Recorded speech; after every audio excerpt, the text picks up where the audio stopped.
লোকসভা ভোটে ভরাডুবি হলো নন্দীগ্রাম প্রিয়া নগরী সমবায় কৃষি উন্নয়ন সমিতির ভোটে বিজেপির জয় জয়কার।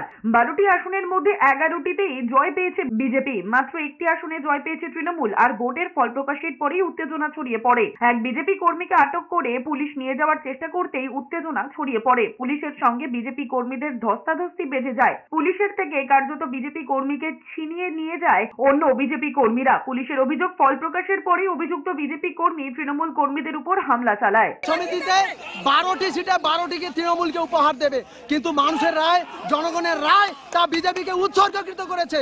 12টির মধ্যে 11টিতে রায় দিয়েছে ভারতীয় জনতা পার্টিকে, একটি তৃণমূল পেয়েছে। কিন্তু এই পুলিশের আশাহত, তৃণমূল কংগ্রেসকে আশাহত করেছে, তাই আমাদের কর্মীকে নিয়ে জোরপূর্বক গাড়িতে নিয়ে গিয়ে তুলছে।